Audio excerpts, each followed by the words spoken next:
call to order the January 15th Pinellas County Finance, Pinellas Suncoast Transit Authority Finance and Performance Management Committee meeting. And first order of business, do we have any public comment?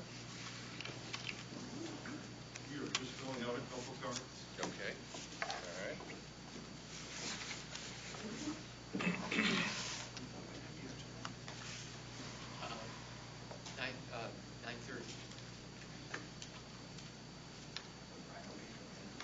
What? Yeah, I think so. Yeah.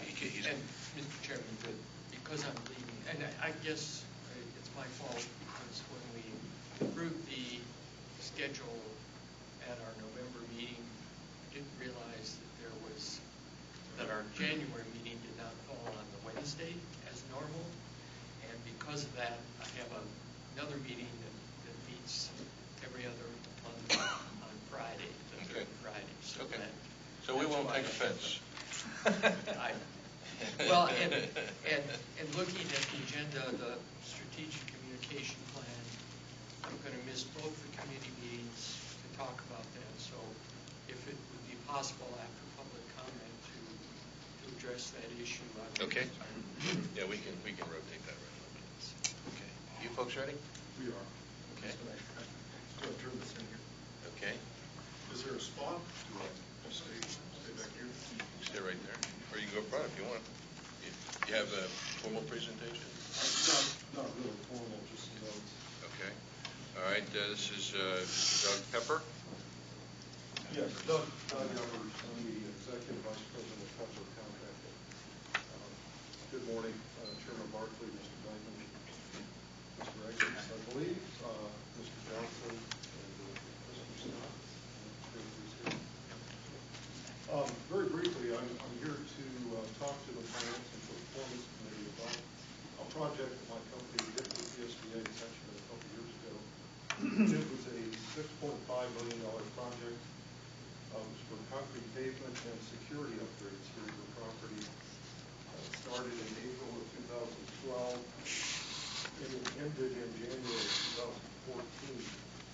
I came to the Finance Committee after that, excuse me, after that project was completed, and I gave an exit interview, as I called it, step through the history of the job, and I'm certainly not going to do that again here, but it was a very successful project from a safety perspective and also from a quality perspective. Got very high accolades. When I did the exit interview with the Finance Committee at that time, I made 7 recommendations respectfully to the PSTA Finance Committee, and then we carried the same information to the board. Those 7 recommendations for future projects were adopted, so they were accepted as good recommendations. And then I made, excuse me, again, I made 2 requests, both to the Finance Committee and to the board, for closing the project out. One of those requests was implemented. The other one was not, and that's really the reason I'm back again today. We have a fuel remediation cost issue that still is hanging on 2 years later. Pepper had asked to be reimbursed for costs that we incurred, in our opinion, for existing contamination that was already here to the property. And let me just ever so briefly describe that. Pepper started the project at a point, I know your property quite well, but back where your fuel building is located, and also your fuel pond. What we found is when we started the project, there was existing contamination in the ground. The project manager for PSTA went to the board in July of 2013 and said to the board, as soon as we pulled concrete away from that area, there was existing contamination that was readily seen and observed. But however, unfortunately for Pepper, we, as we began to do our work, and when you do concrete work, you use metal pins forms, one of our metal pins punctured a line, and we had to take responsibility. Yeah. Is there a time limit? Yes, 3 minutes. I know it's at the board. Can I just make a summary comment? Okay. Yeah. So, point is, we ended up cleaning up a lot of contamination that was already there. We have consultants involved. Both consultants, both for PSTA and Comfort, agreed at the end that that was the case. They also agreed when this site was developed in 2005, the soil that was imported to your property has a benzoate pyrene contamination, unfortunately. That contamination is widespread to your property. It's been documented. FEP has issued a order to PSTA to record a restricted covenant on your property. And again, my company had the unfortunate situation to be in the wrong place at the wrong time. While you were addressing your contamination, we incurred a lot of cost assistance. So, point is, we'd like to get that closed and move on. Okay. Thank you. Do you have any comments you want to make? Yes, Mr. Chair and members of the committee. I sent you an updated email on this a couple days ago when recently, after 2 years of not hearing, well, thinking the issue possibly was resolved, we got a letter sent to us by Mr. Evers and Pepper.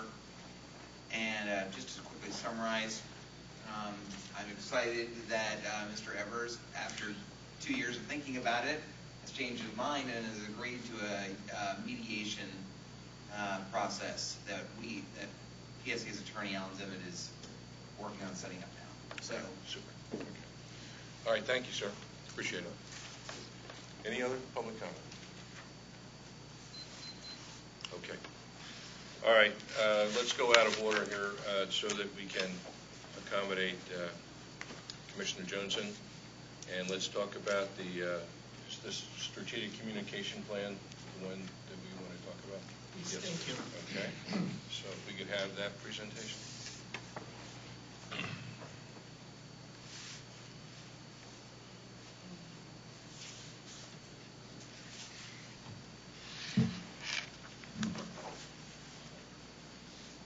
Good morning, committee members. I am Cindy Rasper-Schmidt, the Director of Communications and Marketing here at PSTA. I'm going to talk to you about our strategic path forward communications, marketing, and public relations plan. So first of all, why do we want to do a plan? Basically, we want to have an opportunity to consider our situation in a broad, wide view. We want to identify some target audiences that we want to speak to in our plan. We want to look at tools and techniques for sharing that message. And we want to look at some initiatives and activities and outline those. So basically, this strategic plan is kind of a guidebook for us throughout the year of how and where we want to focus our communication efforts. Our current situation, of course, PSTA is moving forward. We're looking to show the public that we're delivering value to them in many different ways. Of course, we transport people to work in schools. We provide them a measure of independence for kids and also for seniors. And we're making some service changes that have to be done in a certain way that we're being efficient with our service while also maintaining our customer focus. And we want to reassure the public that PSTA has strong leadership in place. For our messaging this coming year, our target audience is going to be riders, taxpayers, and the community. Those three groups we'll be talking to in different ways throughout the year. And our key message, this is really important, you're going to hear me say this a lot, you're going to hear Brad say this a lot, you're going to start seeing this in a lot of materials. Our goal is to deliver value to our customers, to our taxpayers, and to our community.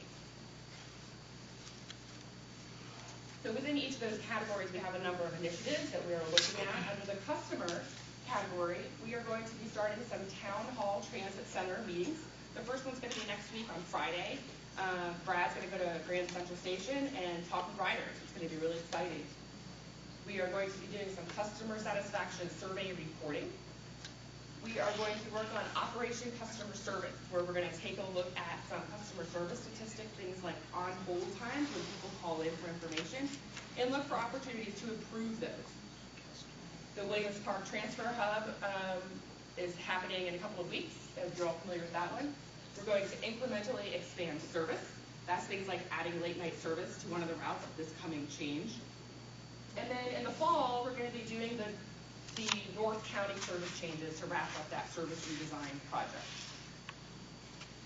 Delivering value to taxpayers, we're going to be launching a Central Avenue BRT project advisory team.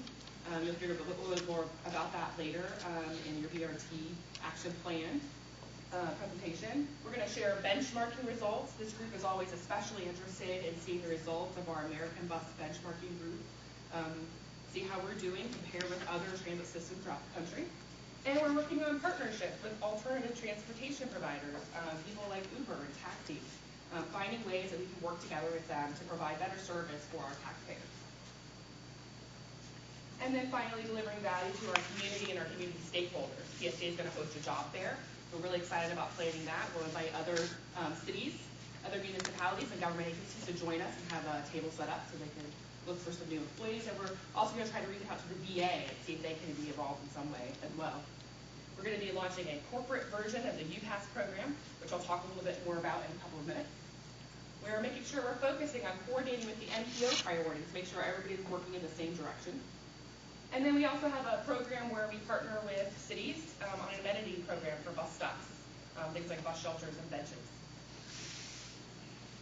So through all of those things, we have a number of techniques that we're going to be using, a number of things that we're going to be trying to focus on so that we can deliver value to our riders, our taxpayers, and our community. I'll go through each of these a little bit. First and foremost is market research. So we have an idea that we want to tell people that we're delivering value, but first we have to do some market research as well, so we can find out what the community at large thinks about PSTA. Not just riders, but non-riders too. How are we doing in the community? What do people think about PSTA? Are they familiar with us? Is it a positive feeling? Hopefully it is. But we'll find that out from our market research, and that will drive a lot of the efforts that we're working on throughout the rest of the year. We'll also do some internal market research to talk to employees and see if there's ways we can improve our relations with them as well. Now, this market research is a great way for us to listen. This doesn't actually mention public engagement related to particular projects. We handle those separately. You're going to hear a lot later from Heather in your BRT action plan report about the public engagement effort for the BRT project. So you'll see public engagement handled on a project-by-project basis, and they always have a separate plan rather than part of this communications plan. Our number 2 thing is going to be a brand audit. That's a different form of market research.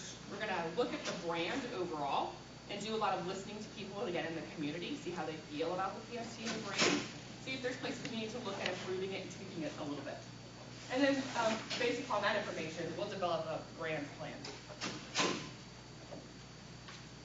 Content development is one that I feel really strongly about. We really want to use strong storytelling to find the people in our community that are riders and even non-riders and tell the stories to the public about why public transit is important to them and how PSTA delivering value to them is really important.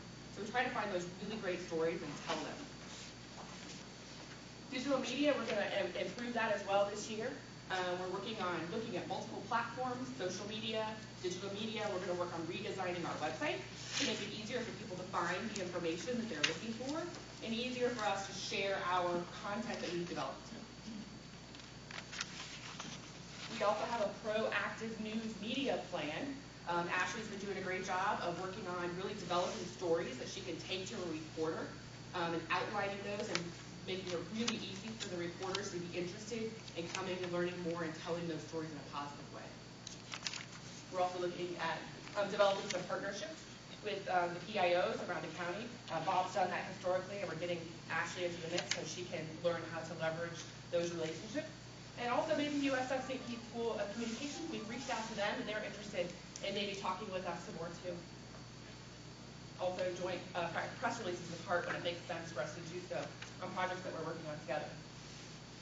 Number 6 is community event cross promotion. This one's really exciting. This is an opportunity for us to take bus service that's already out on the road, find large crowd events that are nearby, and combine the two. A great example was Clearwater Jazz Holiday. We expanded service a little bit on the Route 60 to accommodate the hours for Clearwater Jazz Holiday, and people were able to park and ride the bus to the event.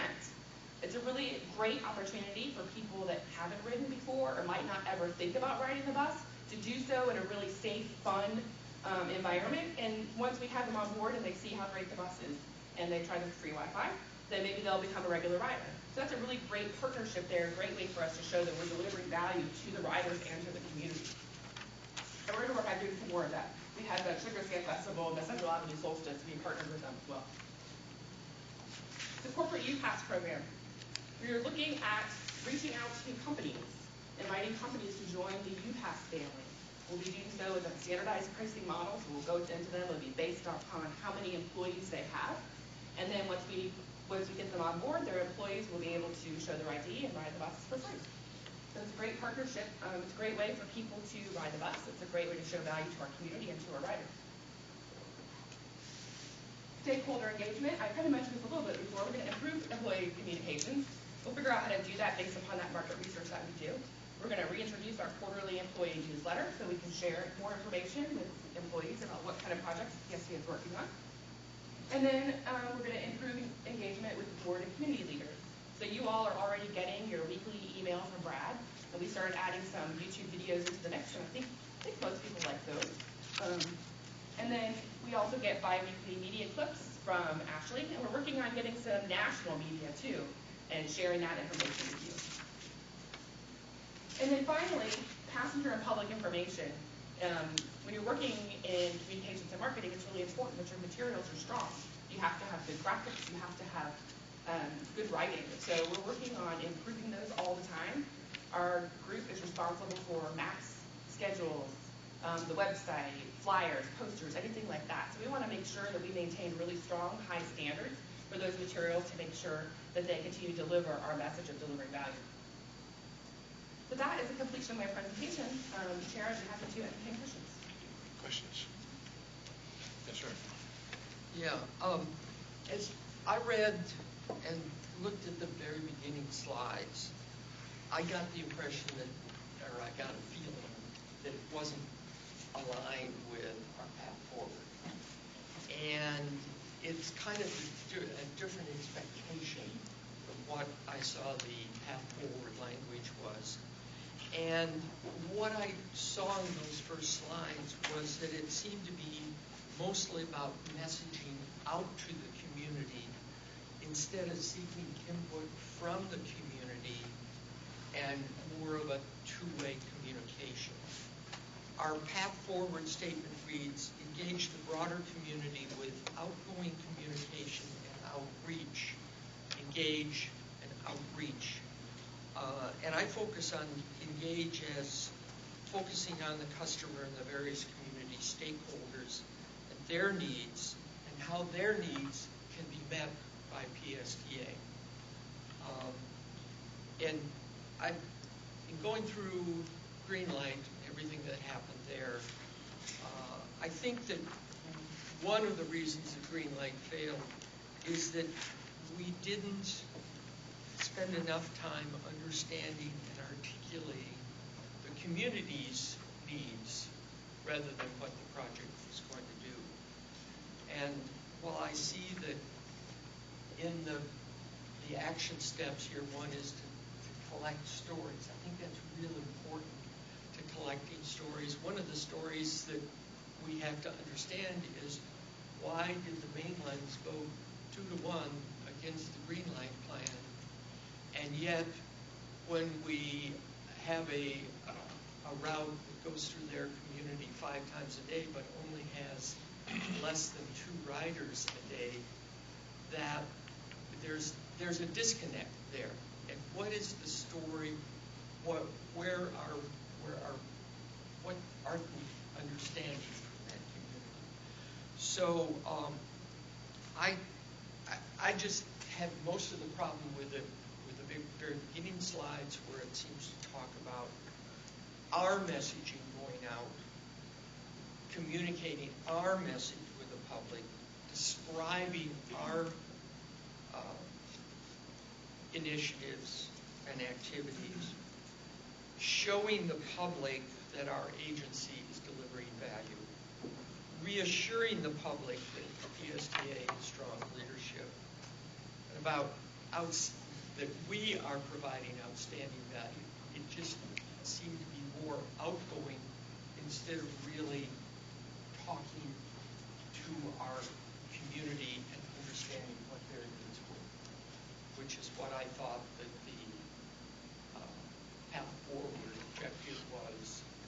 And so it's with that in mind that I'm saying that I think we should recommend to the board that at least the beginning of this presentation and the orientation of this be changed before it be adopted by the board. So that's where I'm coming from. Okay, thank you. Anybody else? Yeah, I had a couple. The other day in one of the meetings, I think somebody from bus 58 or so showed up, and she had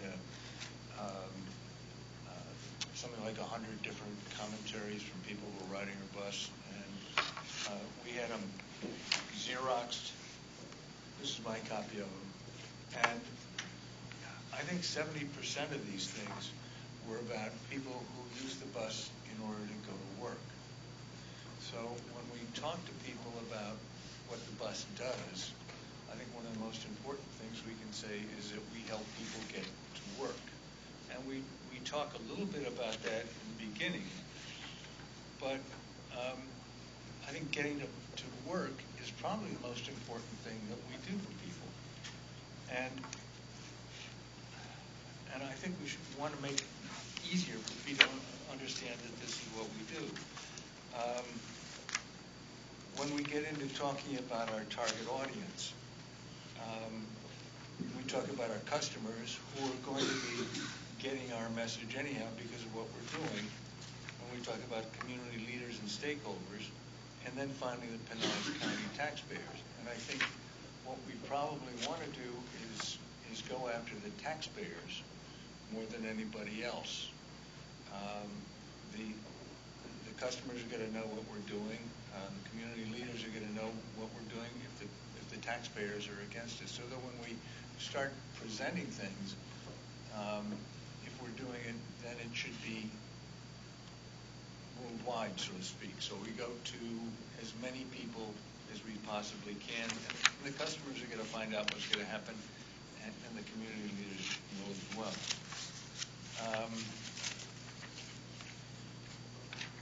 When we're talking about, and this runs through the key initiatives and so forth. Basically, what we want to do when we talk to these things is make sure that the community understands that we're doing something to help them get to work. When we talk about the techniques and the strategies, we're talking about market research. And my understanding of market research is when you do it, you have got some understanding ahead of time about what you're going to understand or what you're going to learn. So that if we're doing market research to find out that people don't care about us, or they do care, or they don't care, what are we going to do when we discover that? So that when you do your market research, when you find out something, then you've got to plan to go ahead and do it. And I have a feeling that we're going to get something here, and we say, oh, this is what our market research tells us. They don't like us, they do, this, that. But what we really want to do is be able to say, okay, if we find this, then we're going to do this, then we're going to do that. And I think the planning about what we're going to be doing is as important as the market research.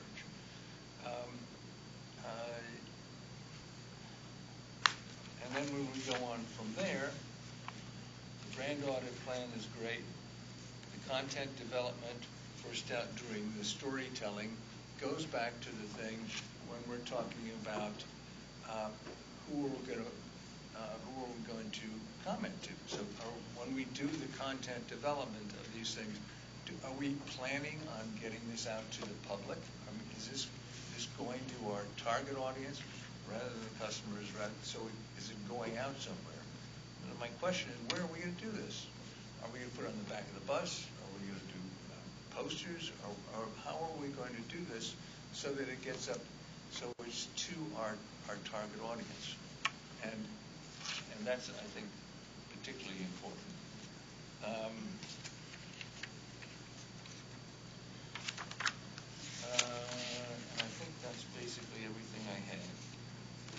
basically, I would just want us to get much more direct to the people and tell them that we're providing people jobs and figuring out what it is that we have to tell. This is basically what Bill was saying.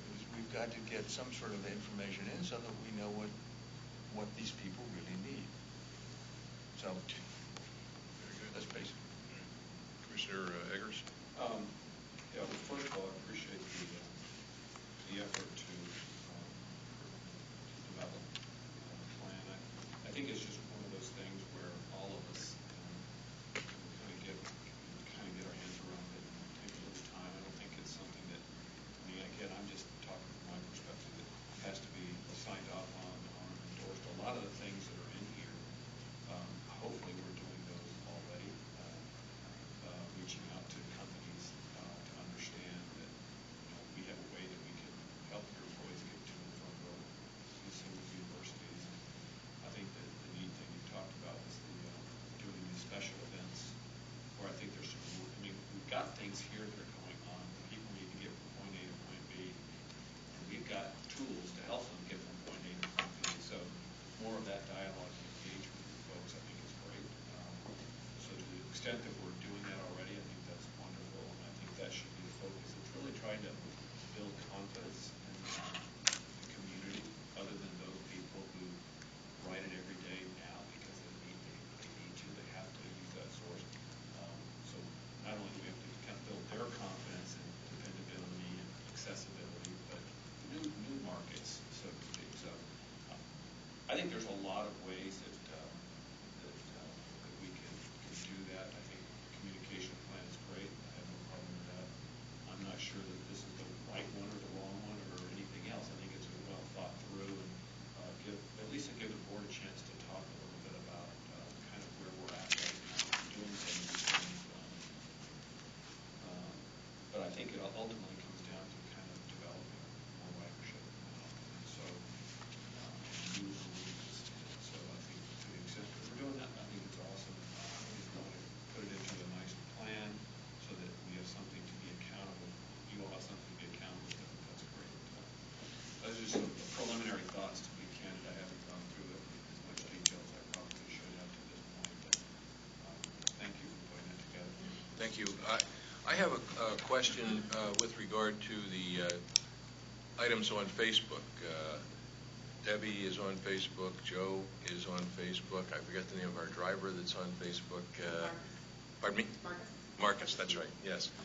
Those are good little blurbs, 1-second blurbs that give us a little positive image. Is that part of this plan, or is that a totally separate entity? That was kind of the first piece of the plan.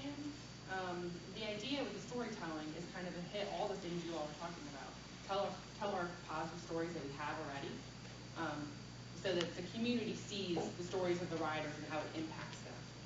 So this is a way for us to show, we have a strong employee staff here. We have a strong CFO who is watching after things. That's that government accountability piece. Right. With Marcus, we have, he's an Army veteran. He's telling those individual stories helps give a human face to public transit with the idea of trying to make people care about what we're doing so that they see the value that we're giving. So that kind of speaks to those things. And then the storytelling, these efforts that we're working on over the next few months, we want to make sure we have a plan, a path we're going down while we're working on our market research and our brand, and our brand office. So, it's a living document. What you all have is a really just bullet points. I do have a very detailed document that I'm always updating and working on updating to add a few more things in. And my goal is to have that ready next week to go out to you all. So before the full board meeting, you'll get to see the details, more detailed pieces of the marketing plan. Okay. It's many, many, many pages long. Great. So. All right. Well, any other? Yes. Yeah, just a couple things real quick. I'm sorry. Market research can take many forms. One of the things that in the business that I have is commercial real estate. I help companies move, and one of the things that every HR person does at some point is kind of pinpoint where their employees live, and so that we can relocate either more central to them or more central to the owner of the business. Sometimes that's the key for them. But oftentimes it's being near the public transit location. So to the extent that you can reach out to HR directors and find out kind of their story, I think it serves two things. One, it gives us some information, but it also lets them feel like there's a partner here with them, available to them to help give a service to their employees. It may not get there. We may not be able to help that company, but just the fact that we're reaching out sometimes, it starts to create that partnership feel, and it's not just some public transit thing that I don't even know what they do, but so it has that interactive piece. So just thoughts. Good. All right. Good. Anybody else? Could I Yes. follow up on? I think that your point is part of what I was trying to say, to reach out, to let them know how we feel, not telling them what we do, but how that we want to learn from them. And the HR people to other people, the Tampa Bay Beaches Chamber, the resident associations, retirement homes, juvenile welfare board, and how they see us and how they see us as partners to move forward. So those are continues what I was saying. And I have to excuse myself. Thank you. Okay. Thank you, Johnson. I just wanted to mention good points all. I'm headed to Mainlands this afternoon with Patty Johnson, and Mayor Beavis has met with the HR director.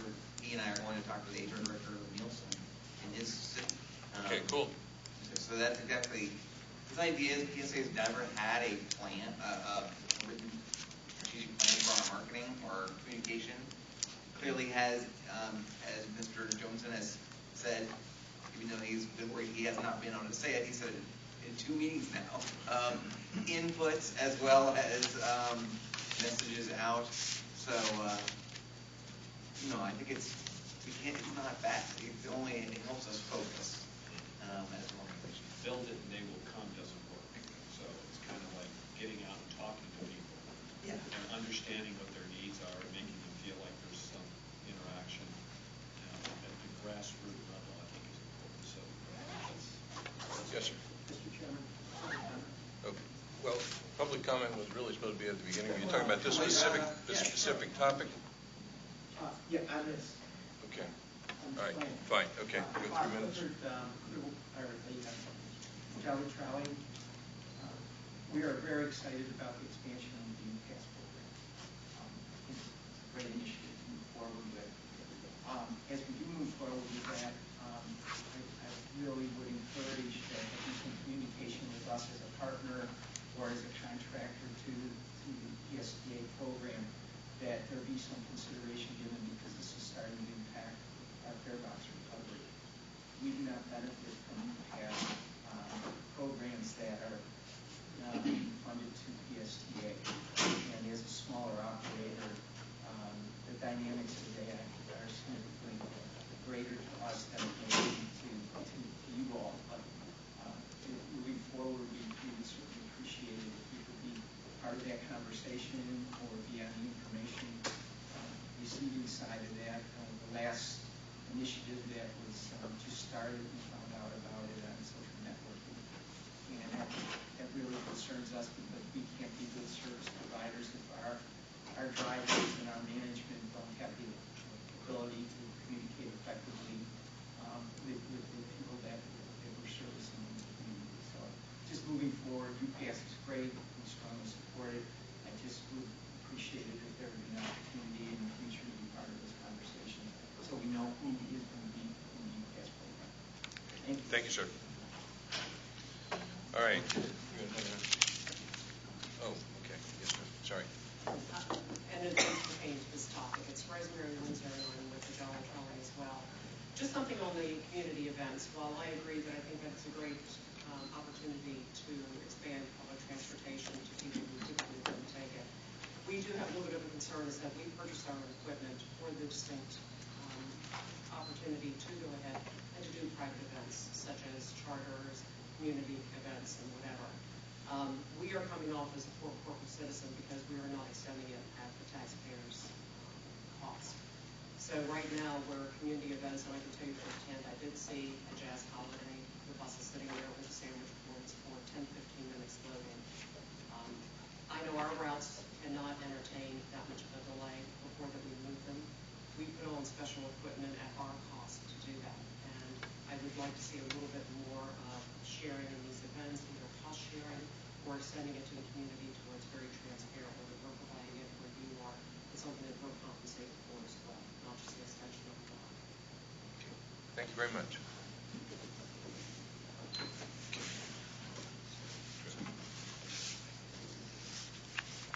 Okay, let's go. Thank you very much, Cindy. Any other comments? This was on your agenda as an action item for you to recommend the plan to the PSTA board. Okay. Well, Go to there. do I have a motion to do that? Yeah, I recommend that we extend the plan to the board for consideration. Second. Is there a second? I'll second that. I'm not ready to approve it, but I do think it's a great piece to forward to the board to have that discussion. Mhm. And maybe we, again, I don't think our approving it should stop some of the efforts that are going on already. So Mhm. we can continue Okay. doing that, but I would say that. All right. All in favor? Aye. Aye. Okay. Anyone opposed? Okay. All right. That does pass. Thank you, Cindy. All right. Let's get back on track. We took a little longer on that than we thought. We've got to be fair to our other group coming in after us. Can I ask one? Yes. I just wanted to ask. I wasn't clear with what you were saying. Are you saying that we are running transit? We are running bus back and forth, and we're competing with you that are doing it privately? What we saw at Jazz Holidays is I was out there actually loading passengers on the night. Buses were marked at that time especially, and they were sitting back with the sandwich board there. I've also sat in chamber meetings to where the state has been very complimentary to PSTA by hosting events and running people back and forth from locations. Again, we don't see that as a typical route because there is some diversion. You aren't exactly running, in our perception, the same exact route because you're either pulling in parking lots such as at Bright House Field, you're sitting staged in front of Central Park, things of that type. We sell that as a charter, and right now we're getting kickback through lobby events saying PSTA provides it for free. And that's how we're struggling with saying our routes right now, there is no way that we can deviate and sit for those time periods and still maintain the routes that we're in partnership with. All right. Let's do a little research. Yeah. Thank you. Yeah, and just to that point, I mean, I think the partnership we have, and again, I'm just going to say, maybe 20,000-foot people in the city of London's perspective in London, and to the extent that we ensure that there's a future of that kind of service, I think it's critical. And to get more dialogue between us at events like that, where we don't necessarily cut into each other, but at the same time provide better service to our residents, because maybe you guys are this part, we for different reasons, we're the same. So hopefully we can continue to have that dialogue and be good partners to ensure your success for at the same time put us out there and do what we do. So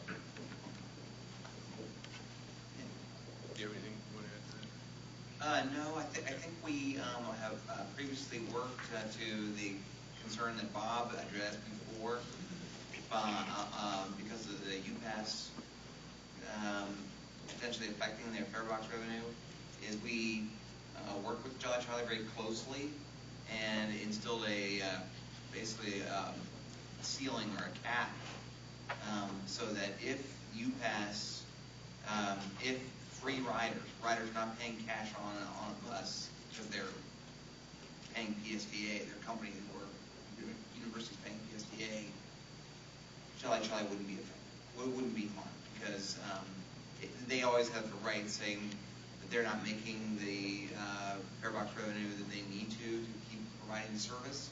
And so, and to my knowledge, we have not come close to the cap. So That's a new feature, specifically addressing what Bob was bringing up. As far as the special event service, we can certainly take a look at it. I think our goal is exactly what Commissioner Eggers just said, is to work together. PSTA has 210 buses running around Pinellas County, and there are events all over the place. We're not intending to run charters. We do not run charters. But we can market. That's why Cindy presented it as part of the communication plan. Market what we already have out there, so that non-riders, different riders, might see that they can get to an event via using the regular bus. So that's the goal of the program. We can look, and maybe there was a driver. I don't know. We can look into the things about whether the signs is special or what he said. I don't know. Okay. All right. That's the deal. Okay. All right. So let's go through some of the other items on the agenda here. Let's start with 3A. Is there any changes to the minutes or additions or corrections? No. Okay. All right. I move we accept the minutes as presented. I'll second. Okay. All in favor? Aye. Aye. Okay. All right. Henry, hybrid bus, battery parts and equipment. Morning, members of the committee. On page 7 of your packet is the recommendation. The action item to recommend the approval of a one-year agreement with Florida Detroit Diesel Allison for the purchase of hybrid batteries, parts, and equipment. Hybrid bus fleet contains 61 vehicles, and those range from model years 2009 to 2015. In your packet is a list of the 3 main components of a hybrid bus system when we speak about that. And of course, as the fleet ages over time, those components will require replacement once those life cycles are come to term. The mechanism that we used, that the purchasing department used, was to put out an invitation for bid for those components, as well as just a market survey to see what the labor rates would be should we ever need it to outsource some of that work. Typically, we do that in-house now, but we wanted to see what those rates were. The IFB was posted in the usual places. We had 2 responses, Florida Detroit Diesel Allison and also a company called ICT Power. Detroit Diesel Allison is the sole distributor of these components in the state of Florida, and we found out that ICT Power, the second supplier, purchased those components directly from Florida Detroit anyways. And again, there's the quotes in your packet and also some of the labor rates. As I mentioned before, we utilize our own labor, but we wanted to know that in case we did. Purchases will be conducted for these components on an as-needed basis within our current operating budget for the maintenance department. Yeah, just make sure I understand. So as an example, a transmission costs $140,000. We're not going to like stock them, but on an as-needed basis, we would purchase them at this preset price. Correct. Is that what it boils down to? Okay. All right. And I'm assuming for these numbers fall in line with, you said, the budget that we presented at the beginning of the year? Yes. These numbers are in line with what we expect these prices to be. Okay. Yes. Thank you, Mr. Mr. Chairman. Vice Chair. Good morning, Henry. I apologize to everybody. I was late this morning. I was driving in from I-4, and I-4 and Mother Nature had other plans this week. So Henry, quick question. As far as the diesel engines for the hybrid buses goes, we already have an agreement with Cummins for those? We are working on a new purchasing agreement, which will be coming in the coming months. We've typically been operating under an agreement with Hart. We'll be seeing the new one coming. So yes. Yeah, that was really the only question I had on that. And then just a comment that this kind of underscores the concerns I've been expressing with our diesel hybrid fleet over the last few years. Is we've got about $250,000 worth of components here that a diesel bus doesn't have. So the hybrid buses are more environmentally friendly, but there is a significant cost there. I just wanted to point that out. So, but with that said, I think we need to do this, so I will move. Yeah, I have a question. I'm looking at the 54,000, 52,000, 139,000, or 140,000. Are we putting them in each one of these buses? Each bus has these components. Yeah. We're not putting them in each bus as a match set, but as each component needs to be replaced, and it would be selected. Because then I was looking at your hybrid bus fleet life cycle analysis, and it shows that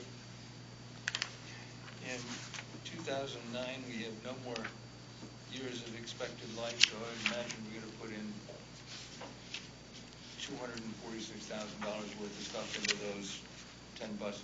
So I'll explain the chart a little bit. This is a forecast. It's nothing that's necessarily set in stone per se. It's the data that we have at this moment in time. What it is the life expectancy of these components is generally set by the manufacturer. It's a guideline.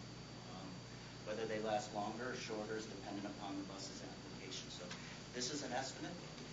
But to answer your question, if I understood it, which is, for example, in the 2009s, once the life cycle has been met at what you can see as 100,000 miles, does that mean that all three of those components will be replaced at the same time? The answer is no. Sometimes these components can go longer than expected, sometimes a little shorter. So it's really, we are able to see, we have the ability to see which components are experiencing some symptoms of a fault. So we can pinpoint those specifically. Right now, as you can see, the biggest item is the cost of the EV40 transmission. We've not experienced any issues with that transmission so far, and generally those buses in 2009 are up around 400 to 500,000 miles. So they're doing very well. We're actually a little bit ahead of the curve. So that's why we stated on an as-needed basis. Okay, so this is not I think Commissioner Dayton's question basically is this is not a planned replacement, it is a replacement as needed. Yeah. Okay. So if we have got, I was looking at it and I said, okay, if we're going to do in the 2009, if we're going to do 10 buses and we're going to do $246,000, and we're talking about $2,400,000. Is there some sort of an idea of how much money we're going to be spending for these things? Based off the forecast, there is. But again, we're not seeing failures.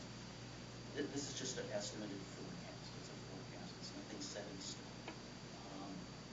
We believe that we're probably going to surpass the 100,000 amp hour mark for the indicator. So that's a good thing. But again, when we see the symptoms that they're going to need some replacement, to say that we're going to replace all of them at the same time, that's not our goal. Is it possible we replace them within a year, or less than a year, or more than a year? How does that? It's possible.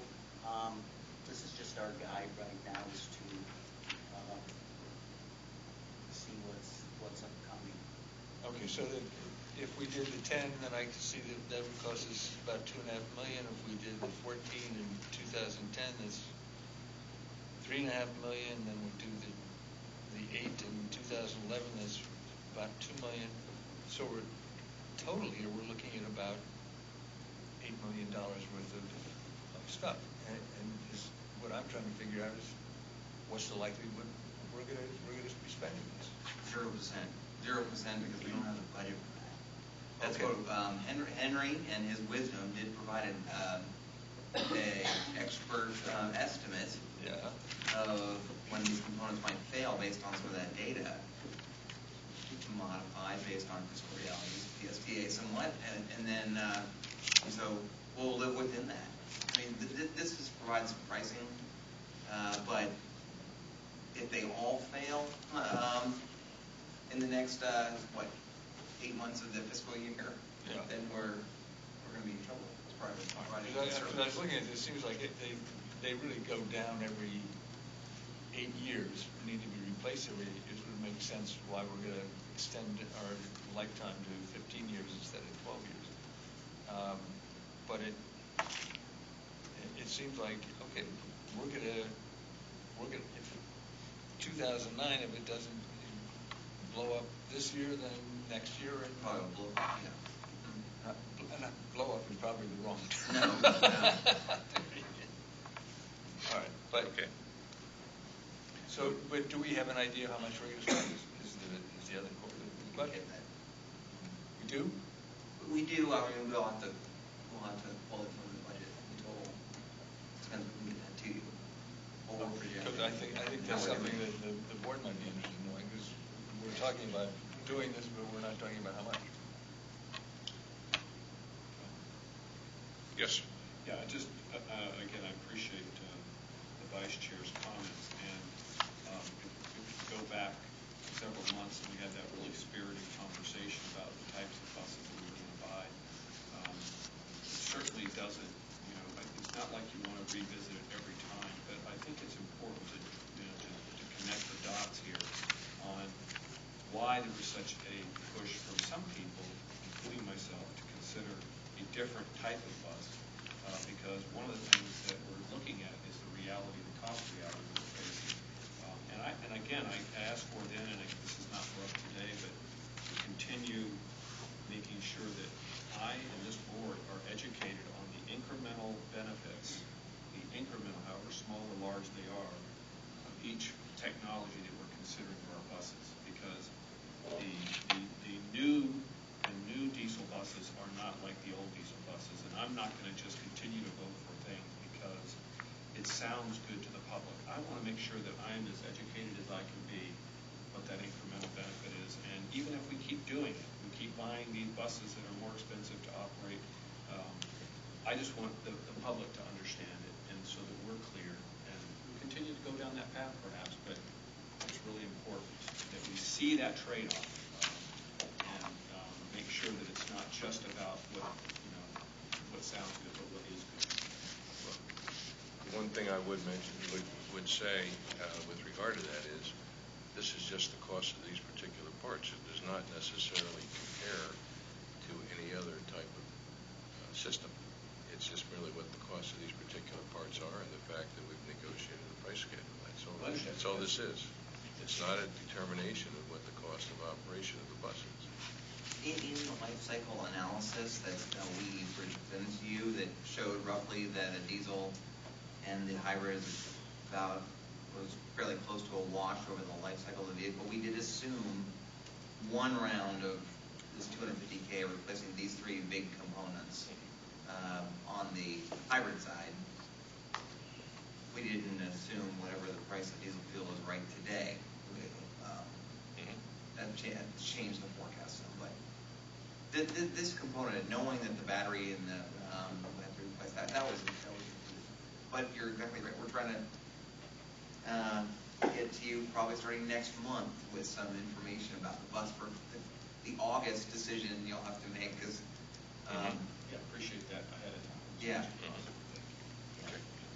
All right, so we have a Just one thing. We did that whole analysis, I think it was 2 years ago at least, about how much it was going to cost. And we could see what the different prices, and you've probably never seen this, but we've got that done. Maybe you'd be interested in seeing it. That's why I asked him. I said whatever information to show those trade-offs is a good thing. But just because it's diesel does not make it evil and bad. I just want to understand the incremental environmental side, because that's always some of the trade-off, and I just want to make sure that we're clear on that. And we talk about electric buses and all of those issues that come up, and we say one thing and we hear from others that say another thing, and it's like it's night and day. So somehow we have to sort through all that stuff and make sure that we all get the straight skinny. So again, for August, Okay. not for this All right. one. strong communications plan. all right. We're running a little behind here. Is there another meeting after us? Yeah, there is. Okay, so let's move along. We have a motion. Do we have a second for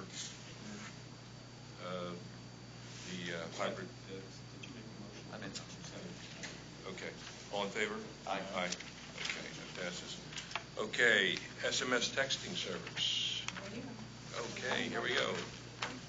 Deborah Woodward, Director of IT. I come to you today to recommend the approval to the board of a one-year agreement with TextMark to provide our aftermarket service for our real-time bus information, so our riders information by texting. This also includes an option for 2 more years as well, having a total cost of not to exceed $150,000. What was the number? 150,000.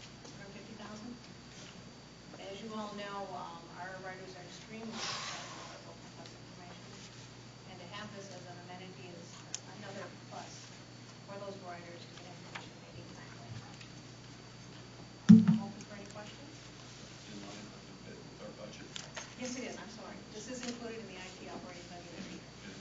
These bids came in. This is the same vendor we've used in the past, or It is, it- and let me make a note to that, is that our provider for the real-time bus information is called Federal Devices. They support a lot of the technology side of it. They also support TextMark. Okay. Not the same business, but they do support us using that service. Not being a electronics technician myself, there's even though we have already the ability to work on computers on the bus, the Wi-Fi, this is yet another component that we must have that is separate from that. That is correct. Okay, so this is not duplicative in No, any way? not at all. Okay. The other thing that we have found out through our reports that we get from this vendor is we get around 200 requests every month. So if you think about that, that's a lot of people looking for another method of getting information. Okay. All right, any other questions? I got one. Okay. In your last bullet, it says, under background, it says PSTA has found its best interest to continue this arrangement.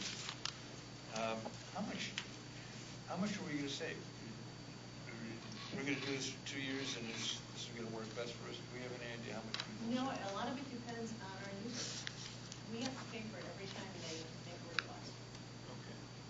So if we've got 200,000 users using it, that's the number that we would end up paying. So if ridership went to the roof. So if our ridership goes up, So let's hope we're out of budget. All right. Any other questions? Do I hear a motion? So moved. I'll second. All right.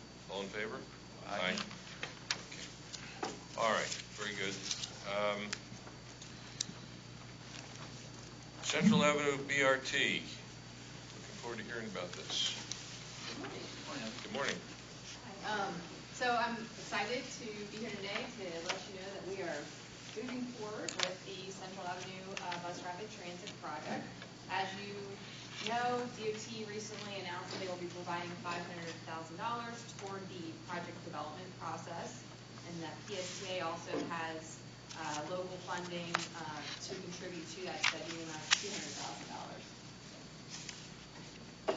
Right now, we are working with the MPO to amend the LRTP long-range transportation planning cost feasible plan to include the Central Avenue project. This is a requirement of entering into the next phase of the project.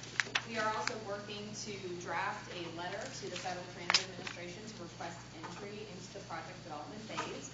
We'll be reviewing that with our government affairs, our federal government affairs team, Van Scoyig, and then also with the FTA. We had a meeting with them with Region 4 in February. We are also working on our consultant scope of work, and this is important to this group because it will be coming back to you next month for a recommendation to the board to approve the scope of work. In the spring, you will begin to see our public engagement process. The springtime public engagement will help us refine the alternatives, and that will allow us to streamline the project as we move into the environmental review and then help keep the costs down. In the summertime, this is when the heavy technical work will begin and occur. This is where we really need to engage our consultant to get all the details that is required by the Federal Transit Administration. And then in 2017, we will finalize all that technical work. We will document the environmental review and also complete the documentation required to request that FTA allow us to be included in the fiscal year 2019 budget. Throughout the Central Avenue BRT project development project, we will be engaging the public. Some highlights of this include some early outreach, some one-on-one stakeholder meetings, particularly with the local jurisdictions, the various beaches that are still part of the alternatives. We will also engage the business owners and the neighborhoods along the corridor, and then have a stakeholder group where we can bring very specific topics such as the design, the environmental work, for them to review and provide comments on. And then, of course, we will conduct our regular other public outreach as we normally do for a project like this, which includes public forums and our digital and print communications. So that's really all I have today. Happy to entertain any questions. Did just want to keep you guys in the loop since we're looking at that scope. Yeah, and throughout this process, I mean, I'm assuming that we will be either in parallel or when we listen to the public or when we engage the public, have information about what other systems are out there that are being used for this kind of thing, and continue to explore ways to not minimize the service, but minimize the expense. Because you can build two systems that are very similar, very different in cost. And I just want to make sure that, I don't know where that's going to be. Is that going to be part of this early going? Is doing outside research? Yes. We're doing market research at the same time? As part of the data collection, we will look at best practices, national best practices for these kind of services. We'll also look at opportunities to include different technologies that may open us up to other grant opportunities, anything like that where we can find ways to either reduce costs or find other funding sources for the project. And if I can just jump in here, we've already done a lot of that. And this project is extremely low cost in comparison to other BRT projects across the country. And one of the reasons that we're able to do a project like this is because of the partnership that we have with the city of St. Petersburg and their willingness to look at the right-of-way that we need in order to make us qualify for federal funding and not have that cost us anything in the process of the project itself is extremely valuable, and we don't know how to thank them enough for that. Well, again, Yeah. I don't know about all that, so Yeah. it'll be good to be apprised of that as we go along. And so I'm certainly encouraged by it, and I'm assuming that at some place we either have plugged into that local source resource that we have over at USF, the cover group, and making sure. I mean, obviously this is kind of what they do.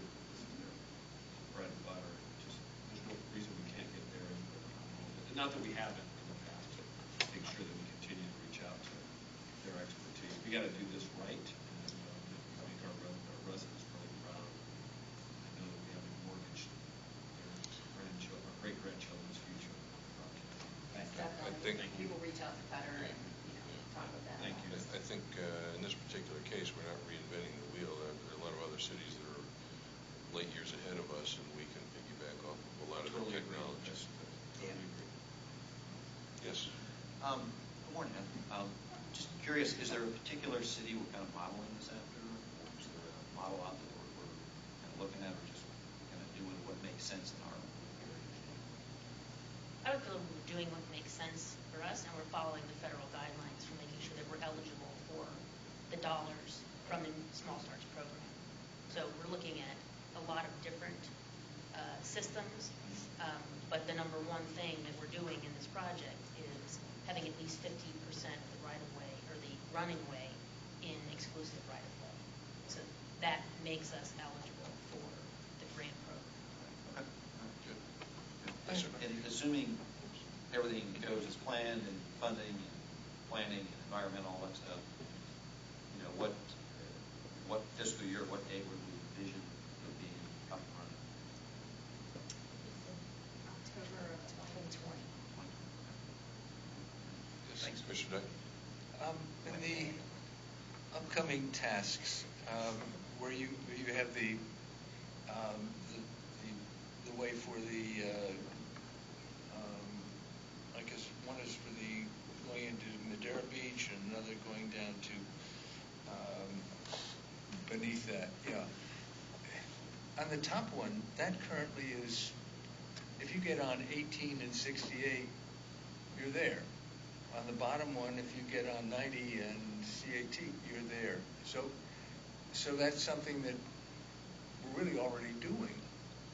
So how would this work with what we're already doing? We are evaluating existing transit services in the corridor, but the idea of the BRT line is that it would be limited stop. Right now, the Central Avenue trolley stops all along the corridor, and we have people getting on and off of that all along the corridor, so the trip is relatively slow. This would be probably about a 20% travel time savings over that with the limited stop. So and it would also be a premium branded service. So it would act to not only bring workers quickly out to the beach to their jobs, but also to allow those visitors to quickly get into St. Petersburg to all of the activities and attractions that are available there.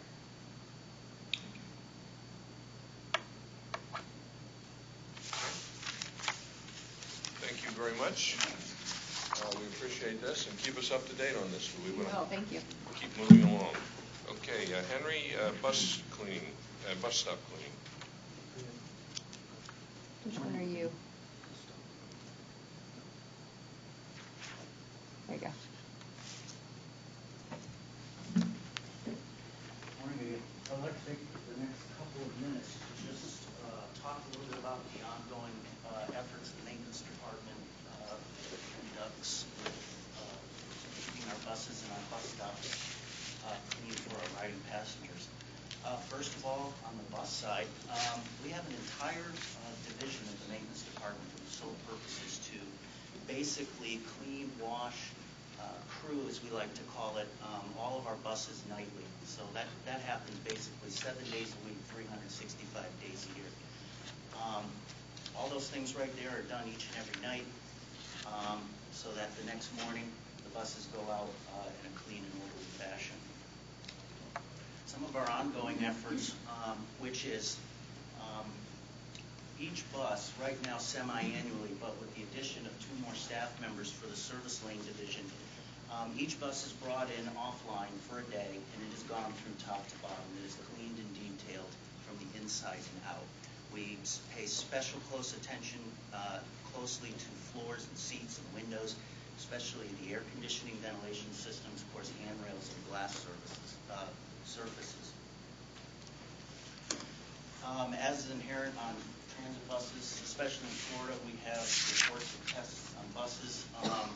We have engaged licensed, certified pest control contractors to help with any reports of these pests on buses. As you can see, our complaints are actually down from a high point of August 2015. We actually analyzed all reports of those issues on our buses. We have a lot of metrics. We're able to pinpoint buses that may have a higher report of issues than others, and we aggressively treat those buses. Typically, buses are treated once per month, but of course more frequently if there's a specific bus that's requiring more attention. On the other side of the maintenance department, our facilities maintenance division basically oversees 5,000 plus bus stops, 700 plus bus shelters, benches, amenities, terminals, and park and ride lots. Basically, they handle all the maintenance along with our group of subcontractors that assist us with those amenities out in the system. One of the things I want to talk about with the help of our new subcontractor that you heard me mention, which was brought on this October, they have aggressively gone out and in force really started to maintain and clean up some of our shelters that needed attention.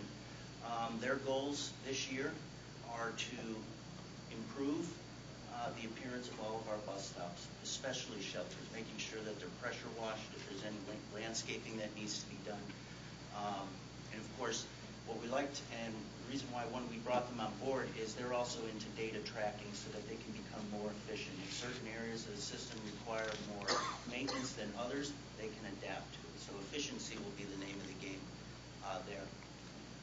Trash removal, these are some of the things that we encounter out in our system today. You perhaps remember me mentioning that on average PSTA collects about 25 tons of trash each month. In order to combat some of these situations, we have set out to deploy several different types of trash cans. You can see them right there. Two on the left, which are basically have taps on them. And of course, the one on the right, which you'll see at some of our shelters, are solar-powered actual trash compacting units, which are able to tell us when they are full. So it saves deploying manpower out to check on trash receptacles that may not be needed. Right here is kind of just a graphic of 3 months of what we basically get from the riding public that's requested of us to address. One thing I want to point out is, of course, trash removal. You'll see that those reports are coming down, which tells me that we are staying on top of it and actually becoming getting ahead of it. Our shelter repairs are down. So basically, everything over the last 3 months in our ongoing efforts is showing signs that it is working, and we're seeing progress up there. Of course, you've heard about our plan to deploy our new type of shelters. There's actually one outside our building that you can see as you walk in. We're very excited about that. We're working with the planning department as part of the plan, and we'll continue installing new concrete landing pads to support ADA accessibility where required, when needed. Some other things that we do, of course, are passenger terminals. We have ongoing daily cleaning of restrooms and exterior grounds. We pressure wash the platforms semi-annually, more if needed. We have repainted the entire Grand Central Terminal in 2015, and of course at our oldest terminal in Clearwater, the Park Street Terminal, we have ongoing maintenance as needed. And of course the last thing I want to mention is public involvement. We have, along with the maintenance department, along with the planning department, and along with meeting with the folks at Pinellas County, have learned a lot more about the See-Click-Fix online reporting system. We're getting excited about that. We're getting geared up for it. And that is really going to give the riding public the ability to report to us issues and matters that need our attention specifically. We try and get out there as much as we can, but again, the public is out there every day. They see things that we don't, and it just gives us an opportunity to address those, but also respond to the public as well, saying thank you for your report, and give them an estimated timeline that we can address those issues. And I'd be happy to answer any questions. Any questions? I have a question, and it's probably a subject for another time, but we also have, in addition to the shelters, we have just plain old seats out there. There's one in front of my building that's got basically 2x4s, with and the concrete ends, and then there are some that have advertising on that look like plywood, and then we have the shelters. Do we have a systematic program to continue to increase the shelters, number one, and that's probably a subject for another day, but also how do we differentiate the cleaning and maintenance and so on of the uncovered bus seats as opposed to the shelters? 2 ways. One is with at stops that are not covered.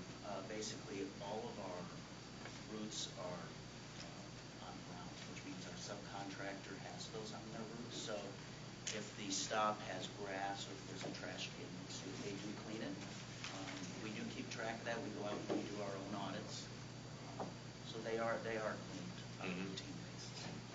Okay. To answer other parts of your question, Yes. This is where planning loves maintenance. We have such a good time with them. But we are in the planning. Stick around for the planning meeting. Mm-hmm. You see our shelter plan phase 2.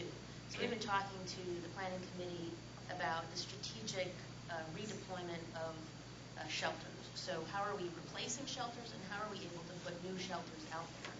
And we have some new sizes of shelters that are able to fit into places with tight right-of-way that we couldn't before. So we're doing that. But all of those amenities have warrants. So we look at the ridership and the number of people who are boarding at a particular stop to decide whether that stop warrants a shelter, a bench, or something else. So it's based on ridership, based on usage, based on volume.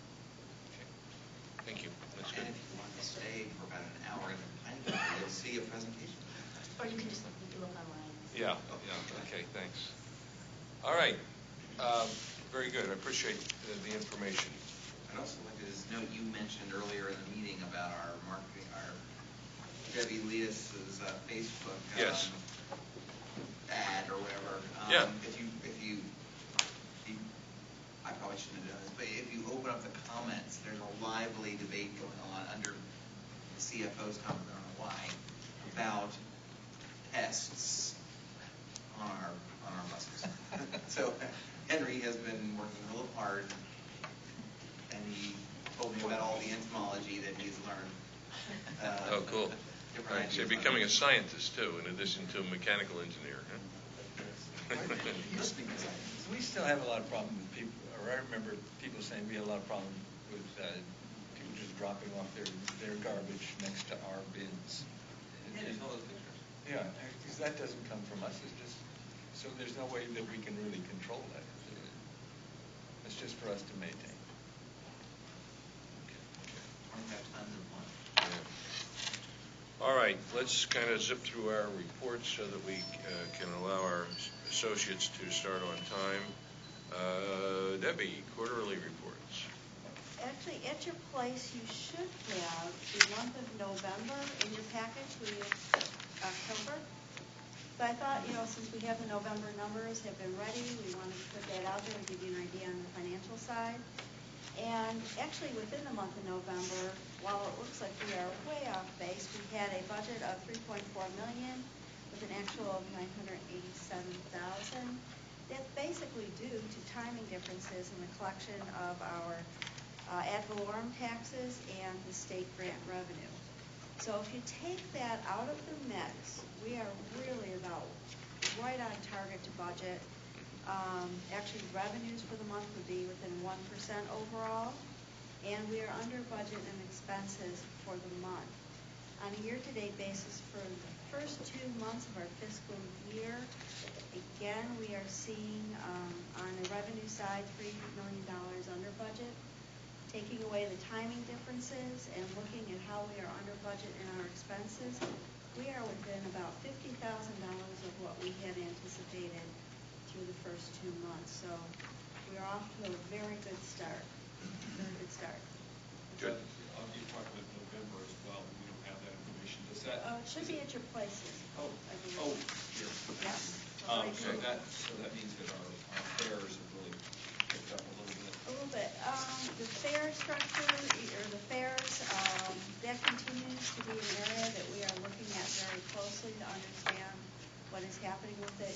We had a robust discussion during the last year on the TD, increase in TD riders. We're also looking to see what else is going on with that, because that is an area of concern. So ridership's still okay, but revenues are down, or ridership's down too, which. And I think Both are down. That's in your report. Ridership is down on the fixed route bus. It's down, I would say, relatively comparable to what we projected with the fare increase. It's down 2.6%, off of a record last year. It's still very high, but some of the other services, like the Looper, Jolly Trolley, are and of course the connectors, we have fewer of them, are down. Gas is real cheap right now too. Yeah, that's good gas too. The fares, yeah, we're still trying to flesh out exactly what's going on. I mean, the fare increase happened on October 9th, but then the transportation disadvantage TD bus pass increase didn't really kick in until November 1st. I'm not sure if we know yet. The number is looking a little better though. it is. It is. And speaking of fuel, we've included in your packet for the very first a fuel report. Mhm. And essentially, this is also the first time ever that PSTA has not locked in 100% of their fuel. We have a certain amount of contracts locked in each month, leaving a portion into the market. So not only are we under budget for what we locked in, but we are savings because, as we just mentioned, fuel costs are extremely low. Mhm. What is going to be different is we are starting through the budget process this year, which we always will be starting early, is when we start trying to figure out what is our fuel cost going to be in the following year. In the past, we could try to predict that, but we never had the ability to lock in beyond this fiscal year. When we negotiated the contract, we negotiated it so we could go out up to 5 years. So as we're going through the budget process, I can start locking in for the following year, taking away some of the uncertainty that comes with something as volatile as fuel. So Okay. so you'll be seeing this report. Right, yeah, we're in a deflationary fuel cost situation right now, so. Might go lower, that's the trouble with deflation. Might go lower, that's the trouble. You can't be sure. We do pay a price for locking in of about 14.5 cents for locking in, but the futures right now on the average, and of course it changes, we've got a little website we can go out to at any point in time to see how things are changing. It's about $1.66 right now versus the $1.47 that it is at the market price. So we're trying to keep a watch on it, and this is kind of exciting for our first time. Yeah, good. All right, any other questions? Okay, thank you very much. And did we already we sort of alluded to ridership, right? Yeah. The report number C is a quarterly report you get that basically lists from highest value to lowest value, Right. every contract that PSTA has. Mhm. Of course, the right is very top is our health insurance contract and DART, our paratransit. Okay. Any questions on those? All right, and we sort of alluded to the fuel situation. And fuel. Yeah. Any other comments on fuel? All You right. can see future meeting subjects. Mhm. As Heather advertised, you'll see is the consultant task order that we're negotiating now come to your committee for the Central Avenue BRT study next month. That'll be key presentation on key action item for you next month. All right. What is the, give us a little heads up on the Largo Commons scenario. Okay, so that is otherwise known as the Walmart on US 19. Right, in, so that's Roosevelt, with East the Bay. pad we're talking about? And part of that development agreement with the city of Largo was to build a transit center, transfer location just east of the Walmart, kind of by the garden center there. And we've been in a protracted discussion ever since the Walmart opened that the concrete was not poured anywhere close to our specifications, and there's been an ongoing debate about that. I'm happy to report that PSTA and Walmart are in agreement on a lump sum amount that they would pay us in exchange for the deficient concrete. So because we are on the hook for replacement of the concrete when it fails, we were anticipating to be in 20 years, and our engineers estimate could be as soon as two years of buses running on it. So Walmart has agreed to pay us. The last remaining issue though is with the bank or the developer that owned the property and sold it to Walmart. Wells Fargo Bank and Alan Zimmett are hopefully, I heard positive earlier this week, settling that to get the bank out of it, and then we can go with it. But hopefully that'll come to you next month. Okay. All right. And the bus technology, are these topics other than what we've already talked about? This is early prep for next year's decision, or this year's decision in August. And I thought one idea we had was we would ask you, the committee, maybe other board, the full board, to start giving us ideas on what information you think would be helpful, and largely what information do you think the PSTA board would appreciate. I mean, Mr. Eggers talks about the incremental cost and benefit, providing more of that information, but anything else, any other ideas you had, that way we have time, we can go back and start collecting this. All right, that's interesting. Okay. Any other questions? I've got Yes. two Go ahead. comments. Just wanted to point out on the operating statistics that our miles per road call has increased by 42.2%, so good job, Andy. Miles per service interruption has also increased by 4.9%, so again, nice work, Andy. I also noticed that our accident rate appears to be up. So are we on top of that? Is that a blip? Is that a trend? I would say it's a trend that we are on top of. We're well aware of it, and we've got a number of initiatives in place to try to turn that around. Some of that, I think, that we've discussed in this committee, is still related to data collection change, in that we are reporting total accidents, even the ones that are not our fault, of all kinds on there, and we are reporting every accident, even within our own system. We're doing a much better job of reporting, but it's I would say our number one focus in our operations area is on safety.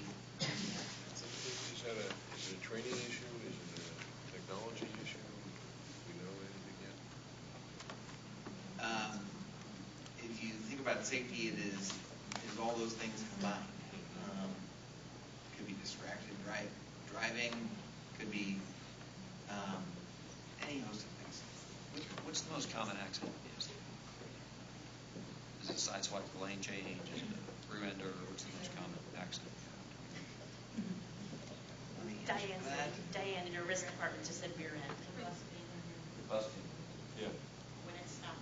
So, all right, so that's not. Which is not That's not preventable. that fault situation. Ours is. Okay. Good. Not necessarily, although, in theory, kind of like the MPO was talking about having a goal of 0 fatalities. Safety folks, any accident is theoretically preventable. Mm-hmm. The bus had to stop. The person went over and ran into it, right? Mm. They can give more notice.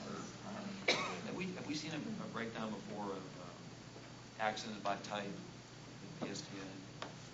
Yeah, I think we have. Have we seen that? And I know we provided that with the benchmarking data, which is coming up soon. I think compared to our benchmarking to our peers, we have a greater than a more significant number of passenger injuries on the bus, people falling down on the bus. Well, we have probably a greater percentage of personal injury injuries too. Oh. Maybe. I don't know. Diane. Okay. Yes. A future topic, maybe, I know that you all probably talked about it, but maybe you can chat a little bit about any efforts that with our municipalities or the county and trying to get some of these pull-off areas for buses instead of parking in the middle of the street. Just from a good PR standpoint, I think that's where I hear most people complaining about PSTA, having to stop at the middle of the road. Getting stuck behind. Yeah, so anyway, just a thought, I'd just like to hear, I'm sure we've done that before, that discussion. And I think we've discussed also, that's an excellent question, but I think we've discussed also then it's hard for the bus to get back out, which slows it down in its route and so on. So, I hear you. yeah, so that's a Again, two-edged the sword. trade-off, right? Yeah, It's two-edged always a sword. trade-off. Yeah. Okay, well, I want to say thank you to everybody for getting here in bad weather, and we're ending on time. So, worked out great. Thank you. I was wondering when we were going to get there at 10:30. I know. You did it. You got to keep Keep pushing it, right? Yes. Brad, do we keep these?